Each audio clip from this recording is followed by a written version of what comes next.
Maya Rodriguez pressed her back against the cold metal wall and listened carefully. The sounds of the night shift workers had faded away an hour ago. Only the low hum of the station's life support systems filled the empty corridors now. She looked down at the small bundle in her arms. Lucy's tiny face was pale and thin. Her daughter had not eaten a proper meal in 3 days. The food rations the aliens gave them were barely enough to keep one person alive. Maya had been giving most of her share to Lucy, but it was not enough. The baby needed more nutrition than the thin gray paste they received twice a day. Maya's own stomach cramped with hunger, but she ignored the pain. Her daughter came first.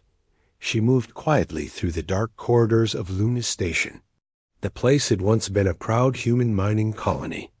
Now it was just another prison under alien control. The Zeltharian Empire had taken over human space 3 years ago. They treated humans like animals, giving them just enough to survive so they could work in the dangerous mines. Maya reached the back area of the station, where the large waste containers stood in neat rows. This was where the aliens threw away their unwanted items. Sometimes there were pieces of food that were still good. Sometimes there were medical supplies that had expired but could still help a sick child. Maya had learned to be grateful for garbage. She set Lucy down gently on a clean piece of cloth she always carried. The baby was too weak to cry much anymore, which worried Maya more than the loud crying had. She began to search through the first container. Her hands moved quickly through the waste, looking for anything useful. The smell was terrible. Rotting food mixed with chemical waste and other things she did not want to think about. Maya had grown used to bad smells over the past few months. When your child is starving, you learn to ignore many things that once seemed important. In the third container, she found a small package wrapped in plastic. Inside were nutrition bars that the alien guards ate. The package was damaged, which was probably why it had been thrown away. But the bars inside looked fine. Maya's heart raced with hope. This could feed Lucy for several days. She was about to put the package in her bag when she heard footsteps coming closer. Maya quickly grabbed Lucy and hid behind the containers. Her heart pounded so loud, she was sure whoever was coming would hear it. If the alien guards found her here, they would punish her. The punishment for stealing was a week without food rations. Maya could not survive that, and neither could Lucy. The footsteps stopped very close to where she was hiding. Maya held her breath and tried to make herself as small as possible. Lucy began to make small sounds, getting ready to cry. Maya gently rocked her, hoping to keep her quiet. "Hello," said a voice. It was a human voice, speaking softly. "Is someone there who needs help?" Maya did not move. It could be a trap. Some humans worked for the aliens now, helping them catch other humans who broke the rules. These people got extra food and better living spaces for their help. Maya had learned not to trust anyone. "I know someone is back there," the voice continued. "I am not going to hurt you. I am here to help." Lucy's hunger finally won, and she began to cry. The sound was weak, but clear in the quiet night. Maya knew there was no point in hiding anymore. She stood up slowly, still holding her daughter close. A man stepped out of the shadows. He was tall and thin, like most humans on the station. His clothes were dirty from work, but his eyes were kind. Maya had almost forgotten what kind eyes looked like. "My name is Jake Sullivan," he said. "I work in maintenance here. I have been watching you come here at night." Maya took a step back. "Are you going to report me?" Jake shook his head. "No, I want to help you. Is that your baby?" Maya nodded, but said nothing. She was ready to run if she needed to. Jake looked at Lucy with sad eyes. "She is very thin. How long has it been since she had proper food?" "The rations are not enough," Maya said quietly. "I give her most of mine, But she needs more. She is just a baby. Jake nodded. I know. The aliens do not care about our children. They think if they feed the adults just enough to work, that is all they need to do. Maya studied Jake's face. He seemed honest, but she had been wrong about people before. What do you want? I want to help you feed your daughter, Jake said simply. I have access to supplies that the aliens throw away. Good supplies. Food. Medicine, other things you need. Why would you help me? You do not even know me. Jake was quiet for a moment. Because that is what humans do. We help each other. If we stop doing that, then we are not human anymore. We are just animals like they think we are. Maya felt tears in her eyes. She had not heard words like that in a long time. Most people on the station had given up hope. They just tried to survive each day without thinking about tomorrow. I do not have anything to give you in return, Maya said. I do not want anything, Jake replied. Just let me help you. Lucy began to cry again, louder this time. Maya looked down at her daughter's thin face and made her decision. She had to trust someone, or Lucy would die. What kind of help? She asked. Jake smiled for the first time. Come with me. I will show you. He led Maya deeper into the back areas of the station. They walked through corridors she had never seen before. These were the maintenance tunnels where the workers fixed the station systems. Jake knew exactly where to go. He stopped at a door marked with alien symbols. Jake pulled out a small device and pointed it at the lock. The door opened quietly. This is one of the storage areas, Jake explained. The aliens keep supplies here that they think are not good enough for them to use, but most of it is fine for humans. Maya followed him inside. The room was full of shelves with boxes and containers. Jake went to one shelf and pulled out a small package. Nutrition powder for young aliens, he said. It is very close to what human babies need. Much better than the adult rations. He handed the package to Maya. She read the alien writing on the side, but could not understand it. How do you know it is safe? She asked. I tested it on myself. First, Jake said, it is good. It will help your daughter grow strong. Maya opened the package and smelled the powder inside. It smelled much better than the gray paste they usually ate. She mixed a small amount with water from her bottle and gave it to Lucy. The baby drank it eagerly. There is more, Jake said. He showed Maya other supplies. Medicine for common sicknesses. Clean clothes that had been thrown away for small defects. Even some toys that alien children had grown tired of. How long have you been doing this? Maya asked. About 6 months, Jake said. I started when I saw a family lose their baby to hunger. I decided I had to do something. Maya felt hope growing in her chest for the first time in months. Are there others? Other people you help? Jake nodded. A few families. We have to be very careful. If the aliens find out, they will stop us. But we cannot just watch our people die when we can help them. Maya looked around the room again. There was enough here to help many families. Why are you showing me this? Because I think you can help me help others, Jake said. You know the residential areas better than I do. You know which families need help the most. Maya thought about this. She had been so focused on her own survival that she had not thought about helping others. But Jake was right. There were many families struggling just like she was. It is dangerous, she said. Yes, Jake agreed. But letting our people die is worse. Maya looked down at Lucy, who was sleeping peacefully for the first time in days. The nutrition powder had given her daughter more energy than she had seen. In weeks. What do you need me to do? Maya asked. Jake smiled again.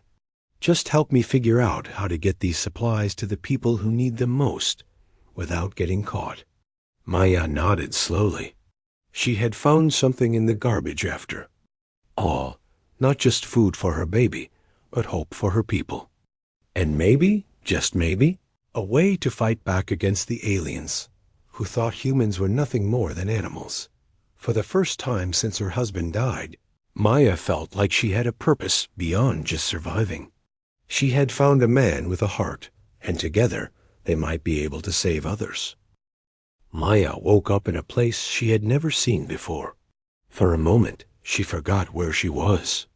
The air smelled clean, not like the stale recycled air in her tiny living space. She sat up quickly and looked around for Lucy. Her daughter was sleeping peacefully in a small bed made from soft materials. Lucy's face had more color than it had shown in weeks. The nutrition powder Jake had given her was already helping. Maya was in a small room carved out of the maintenance tunnels. The walls were metal, but Jake had covered them with clean cloth to make the space warmer. There were shelves with supplies, a small table, and 2 simple beds. Everything was neat and organized. Jake came through a doorway, carrying a cup of hot liquid. "Good morning," he said quietly. "How did you sleep?" "Where are we?" Maya asked. "This is my workshop," Jake explained. "I built it in an unused section of the station. The aliens do not come here because it is marked as a radiation storage area on their maps." Maya looked worried. "Is it really radioactive?" Jake smiled. "No. I changed the computer records to make them think it is dangerous. The aliens avoid this whole section now." Maya took the cup Jake offered her. It was real coffee, not the bitter substitute they usually received. She had not tasted real coffee in over a year. "How did you get this?" she asked. "The alien officers drink coffee, but they are very particular about it," Jake said. "They throw away perfectly good coffee if it is a day old. I collect it and keep it fresh in sealed containers." Maya sipped the coffee slowly, enjoying every drop. "You have been planning this for a long time." "I had to," Jake said. "When I decided to help people, I knew I needed a safe place to store supplies and meet with families. It took me 3 months to build this room without anyone noticing." Lucy began to wake up. Maya went to her daughter and picked her up gently. The baby felt heavier than she had in weeks. The good nutrition was already making a difference. Jake had prepared another bottle of the nutrition powder mixed with clean water. Lucy drank it eagerly, making small happy sounds that Maya had not heard in months. "She is getting stronger," Jake observed. "Yes," Maya said, feeling grateful. "I cannot thank you enough for this." "You do not need to thank me," Jake replied. "But I do need to ask you something important." Maya looked at him carefully. "What is it?" "I have been watching you for weeks before last night," Jake said. "You are smart and careful. You know how to move around the station without being seen. You know which people can be trusted and which ones work for the aliens." Maya nodded. This was true. She had learned to be very observant during the months of searching for food and supplies. "There are other families, like yours, who need help," Jake continued, "but I cannot reach all of them by myself. I work during the day, and I can only go to certain areas without making the aliens suspicious." "You want me to help you find these families?" Maya said. "Yes, and I want to help you understand how this operation works. There are more people involved than just me." Maya was surprised. "How many people?" 6 others right now," Jake said. "Each person has a different job. One works in the food distribution center. Another works in the medical bay. One person works in the clothing storage area. We all share what we can get." "Are they all like you?" Maya asked. "People who want to help." Jake nodded. "Yes, we found each other slowly over time. People who still believe that humans should take care of each other." Maya thought about this. She had been alone for so long that she had forgotten what it felt like to be part of a group. "Is it safe?" she asked. "Nothing is completely safe anymore," Jake said honestly. "But we are very careful. We have rules that everyone follows. We never meet in groups larger than 3. We never write anything down. We change our meeting places regularly. Maya looked down at Lucy, who was playing with a small toy Jake had found for her. Her daughter deserved to grow up in a world where people helped each other. What would I need to do? Maya asked. Help us figure out which families need help the most, Jake said. You live in the residential section. You see families every day. You know who is struggling and who might be willing to accept help quietly. Maya knew exactly which families Jake was talking about. There was Mrs. Kim with her 3 young children. Her husband had been sent to the punishment mines and had not returned. There was old Mr. Peterson, who was too weak to work, but still received only half rations because the aliens considered him useless. There were many others. Some people might be too scared to accept help, Maya said. They might think it is trap. That is why we need someone like you, Jake explained. Someone who lives among them and understands their fears. Someone they might learn to trust. Maya walked around the small room thinking. Lucy gurgled happily in her arms, reaching for the lights on the ceiling. For the first time in months, her daughter was acting like a normal baby. How do you know I will not report you to the aliens? Maya asked. Jake looked at her steadily. Because you spent the last 3 months digging through garbage to feed your baby, instead of accepting extra rations for reporting other humans. Because you gave up your own food to keep your daughter alive. Because you still love someone more than you love yourself. Maya felt tears in her eyes. She had not realized that anyone had noticed her struggles or understood her choices. There is something else, Jake said. The aliens are getting more suspicious. They know that some humans are breaking the rules, but they do not know how or who.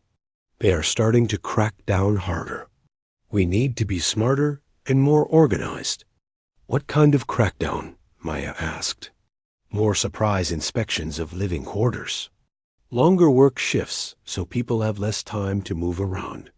Rewards for humans who report rule breakers. Maya shivered. She had heard rumors about these things, but she had hoped they were not true. That makes this more dangerous, she said. Yes, Jake agreed. But it also makes it more important. If we do not help our people now, many more will die. The aliens want us to be too scared and too weak to help each other. That is how they control us. Maya looked at Lucy again. Her daughter was the most important thing in the world to her. But what kind of world would Lucy grow up in if all the good humans gave up and stopped caring about each other? If I help you, Maya said, I want to bring Lucy with me sometimes. I cannot leave her alone. Of course, Jake said. We can make that work. Some of the other families have children too. It might actually help if they see that you are a mother like them. Maya made her decision. I will try it. But if it becomes too dangerous for Lucy, I will have to stop. Jake smiled. I understand completely. Your daughter comes first. That is exactly why you are the right person to help us. He went to one of the shelves and pulled out a small device. This is a communication tool, he explained. It looks like a broken piece of equipment, but it can send short messages. If you ever need help or need to contact me, press this button twice. Maya took the device and examined it. It did look like broken electronics that maintenance workers carried around. The other people in our group, Maya said. When will I meet them? Soon, Jake said. But one at a time, and only when necessary. The fewer people who know each other, the safer everyone is. Maya understood. If someone was caught, they could not reveal information about people they had never met. There is one more thing, Jake said.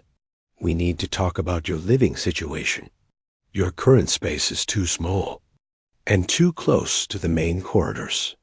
If you are going to help us, you need a safer place to live. I cannot afford anything better, Maya said. You do not need to afford it, Jake replied. There are abandoned rooms in the outer sections that we have fixed up. They are not fancy, but they are safe and private.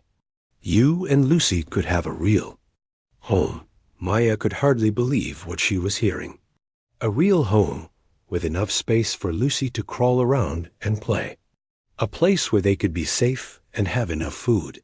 What happens if the aliens find out what we are doing? She asked. Jake's face became serious. They will punish us. Probably send us to the outer mines, where few people survive long. But Maya, if we do nothing, we die slowly anyway. At least this way, we die trying to help our people. Maya looked around the small workshop Jake had built. He had created something good in the middle of a terrible situation. He had found a way to fight back without violence, just by caring about other people. When do we start?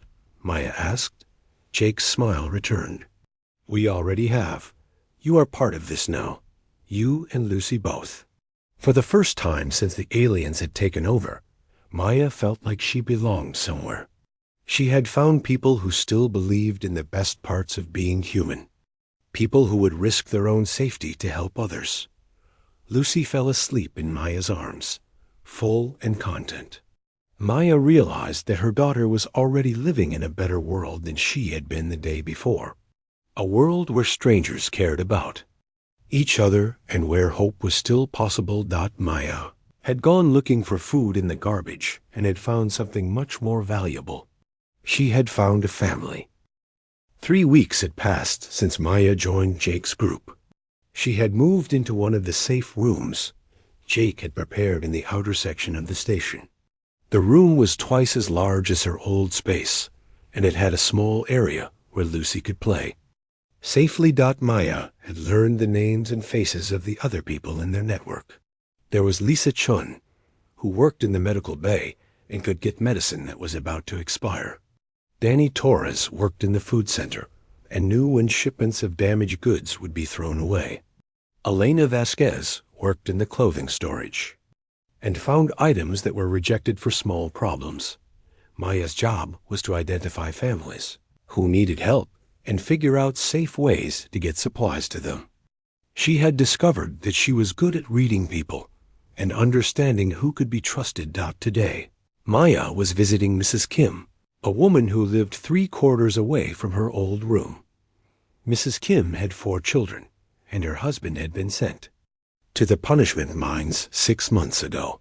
He had not returned. Maya knocked softly on Mrs. Kim's door. The woman who answered looked tired and thin. Her clothes were worn and patched many times. "Hello, Mrs. Kim," Maya said quietly. "I am Maya Rodriguez. I live in Section C now." Mrs. Kim looked nervous. "What do you want?" "I wanted to ask how you and your children are doing," Maya said. "I know it has been difficult since your husband was sent away." Mrs. Kim's eyes filled with tears. "We are managing," she said, but Maya could see this was not true. "May I come in?" Maya asked. "I have something that might help." Mrs. Kim hesitated, then opened the door wider. Maya stepped inside and saw 4 children sitting on the floor. They were all thin and quiet. The youngest, a boy who looked about 3 years old, was too weak to play with the others. Maya sat down and opened the bag she carried. Inside were nutrition bars, medicine for children, and clean clothes in different sizes. "Where did you get these things?" Mrs. Kim asked, looking frightened. "There are people on this station who still care about each other," Maya said carefully. "People who want to help families like yours." Mrs. Kim stared at the supplies. "Is this a trap? Are you working for the aliens?" Maya understood her fear. "No, I am a mother too. I have a baby daughter named Lucy. A few weeks ago, I was as desperate as you are now. Someone helped me, and now I want to help others." She showed Mrs. Kim a picture of Lucy that Jake had taken with a small camera he had found. In the picture, Lucy was smiling and looked healthy. "Your baby looks strong," Mrs. Kim said. She is strong now because someone gave her the nutrition she needed, Maya explained. These supplies could help your children become strong too. Mrs. Kim picked up one of the nutrition bars and read the label.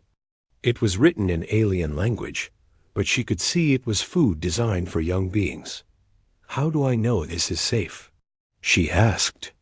My daughter has been eating this food for 3 weeks, Maya said. She has grown bigger and healthier. These people test everything before they give it to families. The youngest boy started to cry softly. Mrs. Kim picked him up, and Maya could see how light he was. What do these people want in return? Mrs. Kim asked. Nothing, Maya said. They just want to help. But there are rules to keep everyone safe. Maya explained the rules that Jake had taught her. Never tell anyone else about the help unless they were sure the person could be trusted. Never take more than was needed. Never ask questions about where the supplies came from. Always be careful about when and how supplies were moved. Mrs. Kim listened carefully. Why should I trust you? Maya thought about how to answer. Because 3 weeks ago, I was digging through garbage containers at night, trying to find food for my baby. I was ready to give up hope. Now Lucy is healthy, and I have a safe place to live. I want other mothers to have the same chance. Mrs. Kim looked at her children. The older ones were listening to every word, understanding that this conversation might change their lives. If I say yes, Mrs. Kim said, what happens next? You take these supplies and use them to help your children get stronger, Maya said. In a few days, I will visit you again to see how everyone is doing. If you need more help, I will try to get it for you. Mrs. Kim made her decision. Yes, please help us. Maya smiled and hugged the other woman. You are not alone anymore. Over the next 2 hours, Maya visited 3 more families. Each visit was similar. Fear at first, then hope, then gratitude. By the end of the day, she had connected with 12 new families who needed help.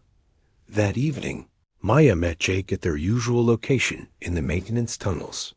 Lucy was with her, playing with blocks that Elena had found in the clothing storage area. How did it go today? Jake asked. I found 12 families who need help, Maya reported. But Jake, there are so many more. I think half the families in the residential sections are struggling to survive. Jake nodded sadly. I know. We are helping as many as we can, but our supplies are limited. Maya had been thinking about this problem. What if we could find more people to help us? People who work in different areas of the station? It is risky to approach new people, Jake said. If we choose wrong, they could report us. But if we choose right, we could help twice as many families, Maya replied. Jake considered this. Who did you have in mind? Maya pulled out a small piece of paper where she had written names. There is a man named Carlos who works in the power plant. I have seen him share his lunch with an older worker who looks sick. There is a woman named Ruth who works in the water treatment center. She always asks families if their children have enough clean water to drink. Jake looked at the list. These people show kindness to others. That is a good sign. There is also a young man named Ben who works in communications, Maya continued. He has been helping people send messages to family members in other parts of the station. He does not ask for payment. Jake was interested. Someone in communications could be very helpful.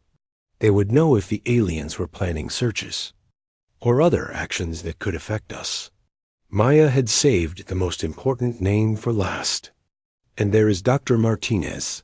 She works in the medical center, but not in the same area as Lisa. Dr. Martinez has been treating sick children even when their families cannot pay the required fees. A doctor would be incredibly valuable, Jake said, but also incredibly dangerous to approach. If we are wrong about her, she could expose our entire operation. Maya understood the risk. But Jake, children are dying because they do not get proper medical care. Lucy is healthy now, but what if she gets sick? What if other children in the families we help need more than nutrition and clean clothes? Jake walked around the small room thinking. Lucy crawled after him, trying to grab his shoelaces. The sight of the healthy, happy baby seemed to help him make his decision. "You are right," he said. "We need to grow carefully, but we need to grow. How do you think we should approach these people?" Maya had been thinking about this too. We watch them first. We see how they act when they think no one is looking. We find out if they have families or friends who need help. Then we approach them the same way you approached me. By offering help first, Jake said. Exactly. We do not ask them to join. Use right away. We just show them that there are people who care about others. If they respond well, we can slowly let them know about the larger group. Jake smiled. You are getting good at this kind of thinking. Maya felt proud. She had always been smart, but the months of desperation had made her forget her own abilities. Working with Jake and the others was helping her remember who she was. There is something else, Maya said. The families I visited today told me things. They hear rumors from their work areas. Some of them know about supply shipments or changes in alien policies before we do. Intelligence, Jake said. Information that could help us plan better. Yes, and if we help more families, we get information from more areas of the station. We could know about problems before they happen. Jake picked up Lucy, who giggled and reached for his face. This little one is going to grow up in a better world because of what we are doing. Maya felt a warm feeling in her chest. She already is growing up in a better world. She is surrounded by people who care about each other and who are willing to take risks to help others. Jake handed Lucy back to Maya. Let us start with the doctor. Dr. Martinez seems like the most important person to approach, but also the most dangerous. If we can get her to join us, she could save lives. Maya nodded. I will watch her for a few days. I will find out what kind of person she really is. As they prepared to leave, Jake stopped and looked at Maya seriously. You know that what we are doing is changing, right? We started as a small group trying to help a few families. Now we are talking about building a real network that could help hundreds of people. Maya understood. That means the danger is growing too. Yes, the aliens will notice eventually. When they do, they will try to stop us. Some of us might be caught. Maya looked down at Lucy, who was falling asleep in her arms. My husband died fighting the aliens with weapons. That kind of fighting did not work, but this kind of fighting might work. We are not trying to hurt them. We are just trying to stay human. Jake put his hand on Maya's shoulder. Your husband would be proud of you.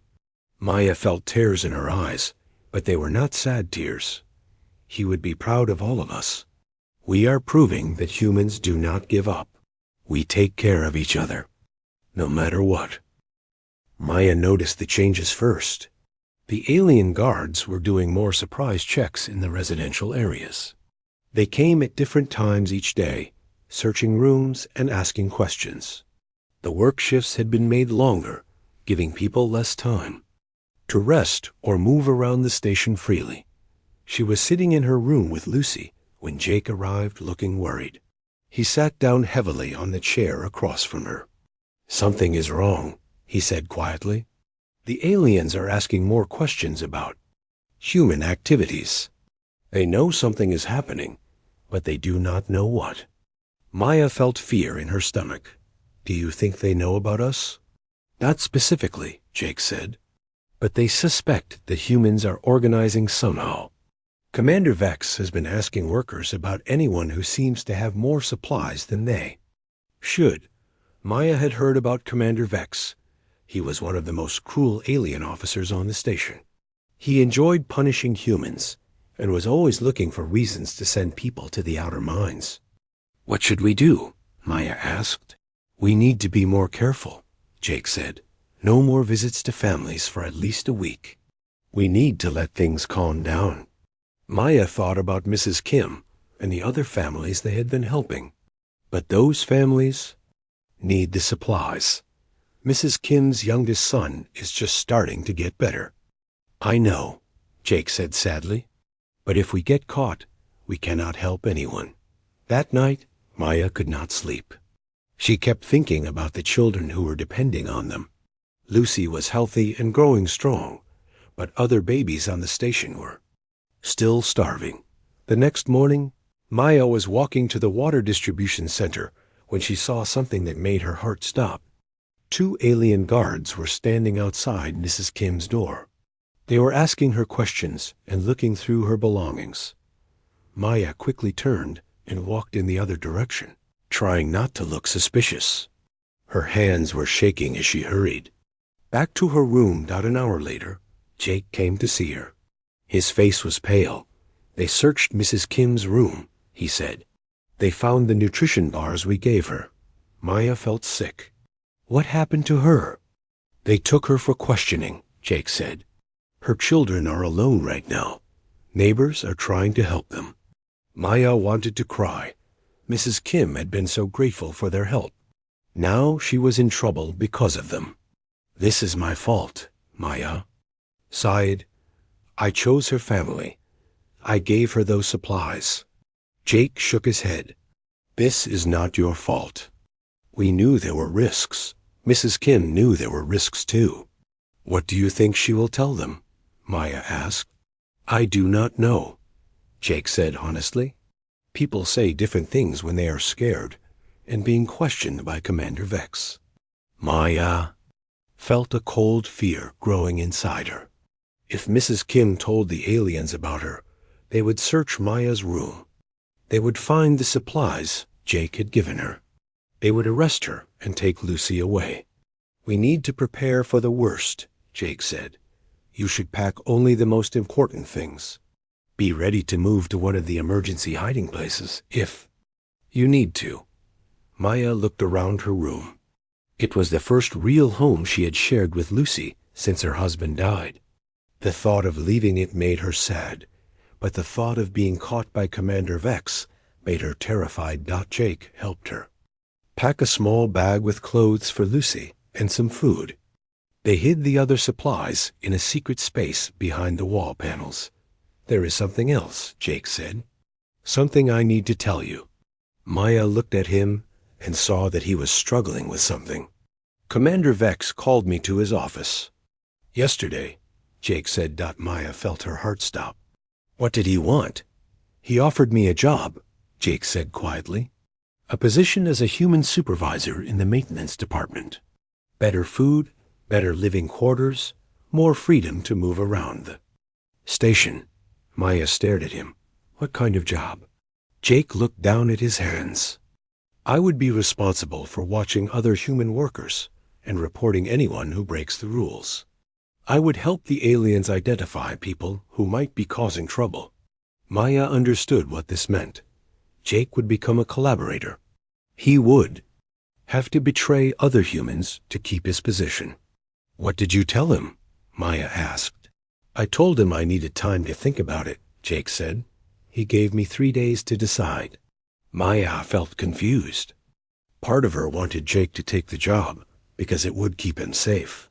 But another part of her knew that if Jake became a collaborator, everything they had built would be destroyed. What are you going to do? She asked. Jake was quiet for a long time. Lucy crawled over to him and pulled herself up using his leg. She smiled at him and made happy baby sounds. I keep thinking about Lucy, Jake said, and all the other children we have helped. If I take this job, I might be able to protect our network better. I could warn people about searches and other dangers.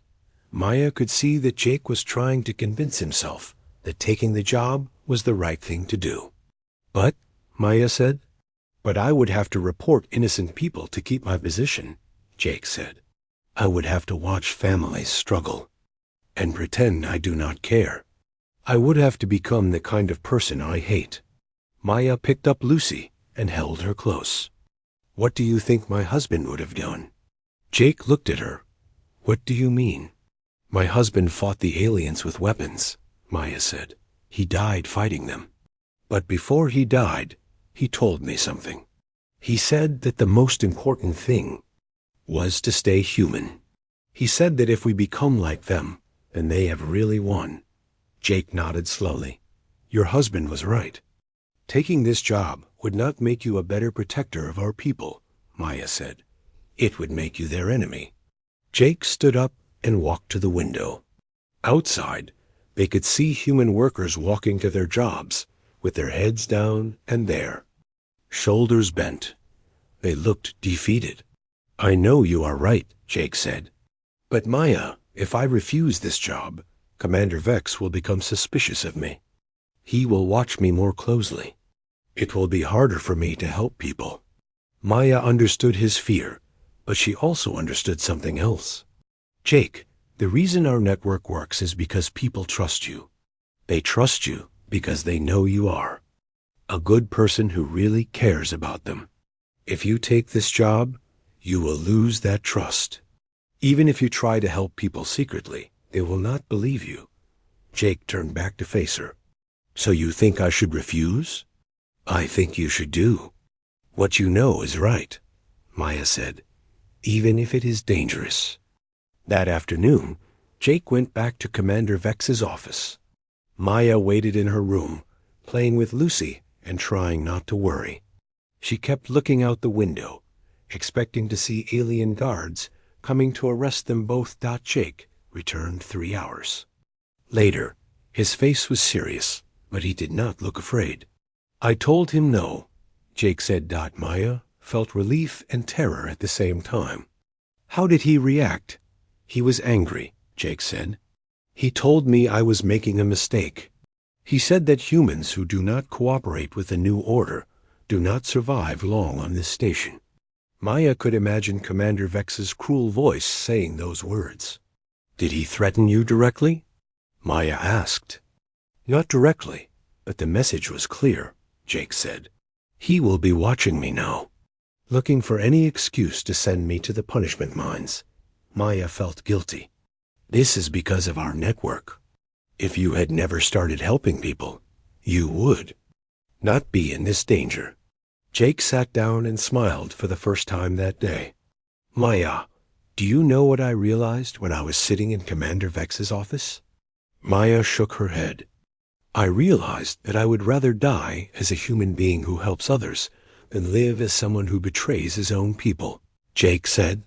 "Commander Vex can take away my food, my shelter, even my life. But he cannot make me stop caring about other people unless I let him." Maya felt tears in her eyes. "You are a good man, Jake Sullivan. And you are a good woman, Maya Rodriguez," Jake replied. "We are all good people. That is why what we are doing matters." Lucy clapped her hands and laughed, as if she understood that something important had just happened. Over the next few days, other members of their network faced similar tests. Danny Torres has offered extra food rations if he would report workers who took supplies from the food center. He refused. Elena Vasquez was promised new clothes for her own family if she would tell the aliens about people who received clothing supplies illegally. She refused to. Dr. Martinez, who had recently joined their network, was offered a position as head of medical services if she would stop treating patients who could not pay the full fees. She also refused. Maya realized that their network was being tested. The aliens were trying to break them apart by offering individual rewards for betrayal. But instead of breaking apart, the group was becoming stronger. Everyone had chosen to stay human instead of becoming collaborators. They had all decided that helping each other was more important than personal safety. Maya looked at Lucy, who was playing happily with toys that Elena had found for her.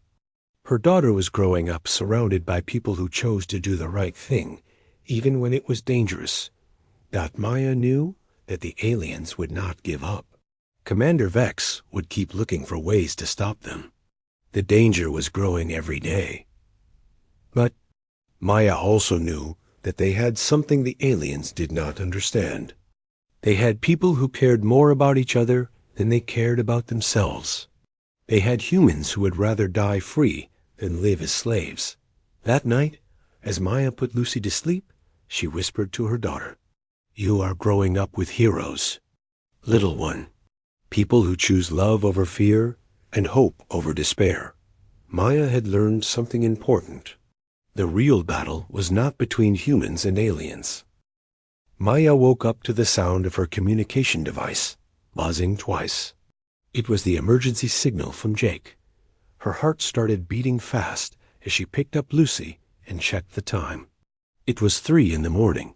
She quickly got dressed and put Lucy in the carrier Jake had made for her. Something was very wrong for Jake to contact her at this hour. Maya made her way through the dark corridors to the emergency meeting place. It was a small storage room in the deepest part of the maintenance section. Jake was already there, alone, with Dr. Martinez and Danny Torres. Jake's face was pale and serious. "Commander Vex knows about our main shelter," he said quietly. "Someone told him about the room where we keep most of our supplies." Maya felt her blood turn cold. "How do you know?" "Danny overheard 2 guards talking," Jake said. "They are planning a raid tomorrow night. They know exactly where to look." Dr. Martinez spoke up. "There are 15 families hiding in that shelter right now. Mrs. Kim, their children are there. Old Mr. Peterson is there. The families have nowhere else to go." Maya thought about all those people. They had trusted Jake and the network, too. Keep them safe. Now they were in terrible danger. "Can we move them?"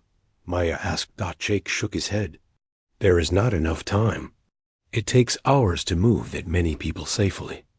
And we do not have another place big enough for all of them." Danny looked worried. "If Commander Vex catches them all in one place, he will know for sure that we have been organizing. He will arrest everyone and probably send them all to the outer mines." Maya knew what the outer mines meant. Very few people came back from there. The work was dangerous, the conditions were terrible, and there was never enough food or medical care.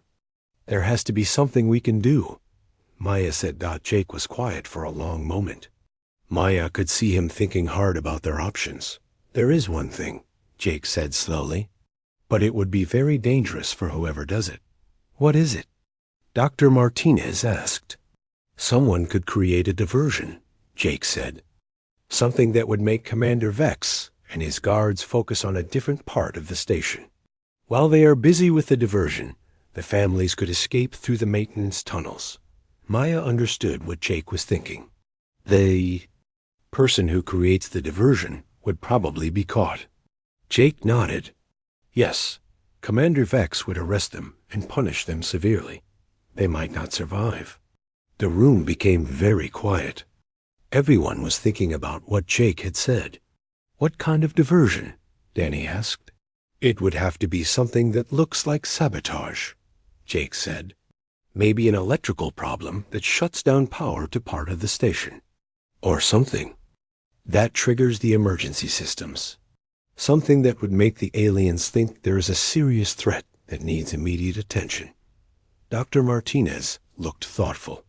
"The person would have to be someone who knows the station's systems well, enough to cause that kind of problem." Maya realized that Jake was talking about himself. He was the only one who knew the maintenance systems well enough to create a convincing diversion. "Jake, no," Maya said. "There has to be another way." Jake looked at her with sad but determined eyes. "Maya, those families are only in danger because of me. I started this network. I convinced them to trust us. I cannot let them be punished for my choices." "But if you are caught, the whole network falls apart," Maya said. "All the good we have done, all the people we have helped, it will all be for nothing." Jake smiled gently. "No, it will not be for nothing. The network is bigger than just me now.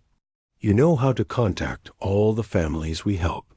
Dr. Martinez knows which medical supplies are needed. Danny knows how to get food supplies. Elena knows about clothing and other materials. Maya felt tears starting in her eyes. But you are the leader. You are the one who brings us all together. I was the leader when we were small, Jake said. But now you are ready to be the leader. You understand people better than I do. You know how to make families feel safe and hopeful. Dr. Martinez put her hand on Maya's shoulder. Jake is right. You have become the heart of this network. Maya looked around the small room at these people who had become like family to her. She thought about Lucy, sleeping peacefully in her carrier, and about all the other children they had helped. When would you do this? Maya asked quietly. Tomorrow evening, just before the raid is supposed to happen, Jake said. I will trigger an electrical failure in the power distribution center. It will look like someone is trying to disable the station's life support systems. Commander Vex will have to respond immediately with all his guards. Danny nodded. That would give the families at least 2 hours to escape through the tunnels. Where will they go? Maya asked. There are abandoned sections in the outer rings of the station, Jake said. Not as comfortable as our main shelter, but safe. We have been preparing backup locations for months. Maya realized that Jake had been planning for this possibility for a long time. He had always known that someday he might have to sacrifice himself to protect the people they helped. I want to help with the diversion, Maya said. No, Jake said firmly. Lucy needs her mother, and the network needs someone to carry on the work. Maya wanted to argue, but she knew Jake was right. Her first responsibility was to her daughter. What should I tell the families? Maya asked. Tell them the truth, Jake said. Tell them that someone who cares about them is making sure they stay safe. Tell them that what we have built together will continue. The next day passed slowly. Maya visited 3 of the families in the main shelter and quietly explained what was going to happen. She helped them pack their most important belongings and made sure they understood the escape route through the maintenance tunnels. Mrs. Kim cried when Maya told her about Jake's plan. He is doing this for us, she said, for my children. He is doing this because he believes that people should help each other, Maya said. And because he wants your children to grow up in a world where good people still exist. That evening, Maya waited in her room with Lucy. She had moved all their supplies to one of the backup locations. If something went wrong, she was ready. To run. At exactly 8 o'clock, the lights in her section of the station went out. Emergency power came on a few seconds later, but Maya could hear alarms starting to sound in the distance. Jake had begun his diversion. Maya counted the minutes, imagining the families moving through the dark tunnels toward safety. She pictured Jake in the power center, making sure the electrical problems looked real enough to keep the guards busy. Hours passed, then 3. Maya was starting to hope that maybe Jake had escaped too. Maybe he had found a way to create the diversion without being caught. Then Danny came to her room with tears in his eyes. They got him, Danny said quietly. Commander Vex arrested Jake 20 minutes ago. Maya felt like someone had hit her in the stomach. She had known this would probably happen, but she had still hoped. What about the families? Maya asked. All safe, Danny said. Every single person made it to the backup locations. Jake gave them enough time. Maya sat down heavily in her chair. Lucy was playing on the floor, not understanding that the man who had saved her life was now in terrible danger. What happens to Jake now? Maya asked. Danny looked sad. Commander Vex will probably send him to the outer mines. Maybe worse. Maya wanted to scream. She wanted to find some way to rescue Jake, but she knew that trying to help him now would only put more people in danger. Over the next few days, word of Jake's sacrifice spread throughout the human community on the station. People who had never heard of their network before began to understand what had happened. A maintenance worker had risked everything to save 15 families from punishment. Maya found herself visited by people she had never met, workers from different sections of the station who wanted to help continue Jake's work, people who had been inspired by his example and wanted to do something good for their community. Dr. Martinez became Maya's closest partner in running the network. "Jake was right about you," she told Maya one day. "You are a natural leader. People trust you because they can see that you really care about them." Maya set up a new system for helping families. Instead of one large shelter, they created many small safe places throughout the station. Instead of storing all their supplies in one location, they hid smaller amounts in dozens of different places. The network grew larger and stronger than it had ever been under Jake's leadership. Word of what they were doing spread to other parts of the station, and similar groups began forming in different sections. 3 weeks after Jake's arrest, Maya received unexpected news. Mrs. Kim came to her room with tears of joy in her eyes. "Jake is alive," she said. "My oldest son works in the communication center now. He heard that Jake was sent to the outer mines, but he is still alive. The other workers there are protecting him because they know what he did for our families." Maya felt relief flooding through her body. Jake was alive. He was in danger and probably suffering, but he was alive. "There is more," Mrs. Kim said. "The workers in the outer mines are starting their own help network. They are sharing food and medical supplies. They are taking care of each other the way Jake taught us to do." Maya realized that Jake's influence was spreading even to the most dangerous parts of the station. His example of caring for others was inspiring people everywhere.